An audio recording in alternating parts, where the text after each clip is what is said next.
They really do be juicy though. Minnesota brings about mental images of frigid winters, ice hockey, and many lakes, like a disturbing amount of lakes. Minnesota's biggest city, Minneapolis, is known for an extremely gooey and potentially dangerous sandwich that challenges the very definition of what a cheeseburger can be.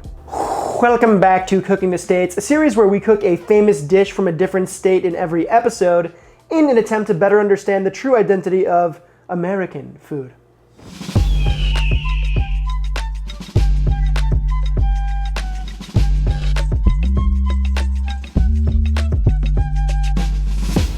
The Gopher State is known for bestowing us with a burger humbly known as the Juicy Lucy. It's essentially just a regular burger stuffed with cheese, but there's a little more to it than that. Let me show you what I mean.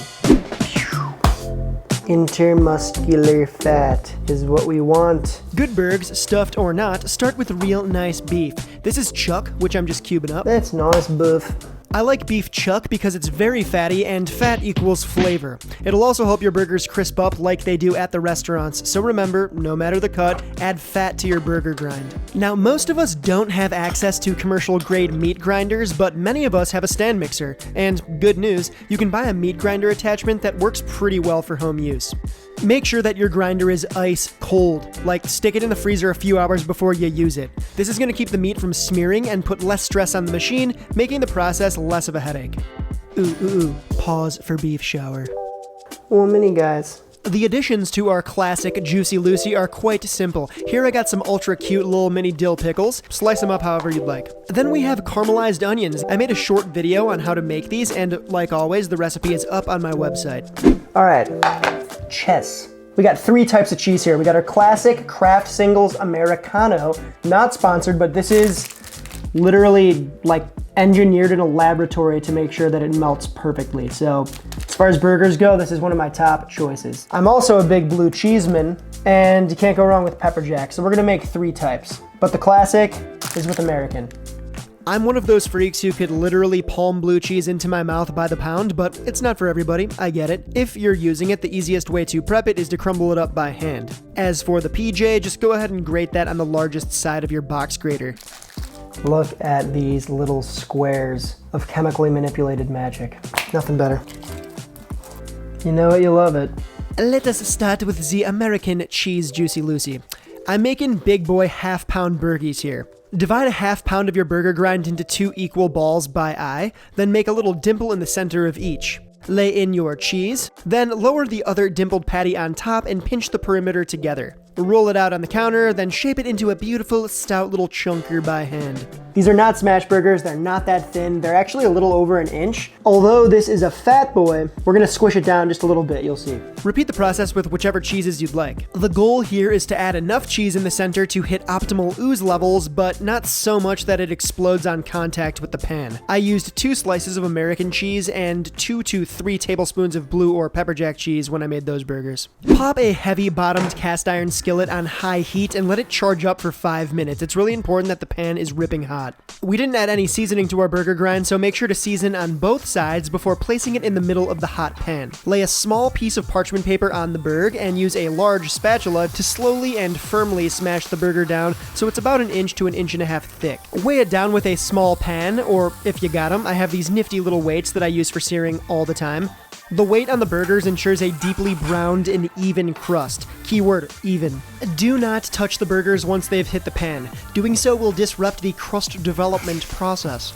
Give it a couple minutes on each side before moving them to a paper towel lined plate or a metal rack to rest a little bit as you work through the remaining patties. These are the same burger buns that I've used in pretty much all my recipes. The link to my website for the recipe is going to be in the description below. If you're more of a visual person and want some video direction, check out the Cooking the States Iowa episode. We literally made these exact things. A Juicy Lucy bun is not charred, but instead steamed. We want our bun to be tender and squishy. You can either steam your buns in a basket steamer like this, or wrap them in a damp paper towel and pop them in Chef Mike for about 30 seconds just to soften them up.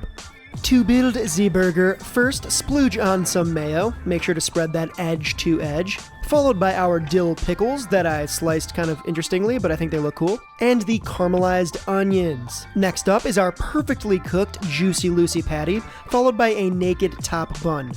Make sure that bun's squishy. But before we cut into this classic American cheese Juicy Lucy, this is what the blue cheese and pepper jack cheese patties look like when they're kind of cut in half, just to show you a little cross section. Yes, that is correct. The juice is officially on the loose. Dude. Wow. American cheese, baby. Can't go wrong. I mean, look. It's a reversey burger. Instead of the cheese on top, it's in the middle. And the reason I said it was dangerous is because if this thing is hot enough, it will squirt out and give you potentially a facial scar that you don't want. But it sounds like a pretty good story to me. Notice I put all the toppings on the bottom. Sorry, all the bottomings on the bottom. That's just something that I've noticed they do at 5/8 and at Matt's Bar in Minnesota. I gotta hit this again. There's not really much else to say other than that is quite dank. And I highly recommend you make this thing. The origin story of this burger is actually a big point of contention in Minneapolis. 2 spots claim to have invented the Juicy Lucy. You got Matt's Bar and 5/8. If you're from the Twin Cities area, you no doubt know about this age-old beef. Pun intended. So comment below, which Juicy Lucy do you dig, Matt's or 5/8? Next on the docket for Cookin' the States, we are heading down south to Mississippi, mighty Mississippi. Like usual, if you think you know what we're gonna make, comment it below. That's all for me, you know the drill. Say what up on Discord, we got a thriving little community over there. Sub to the channel if you're new, like the video if you liked it, and yeah, I shall see you next time. Au revoir.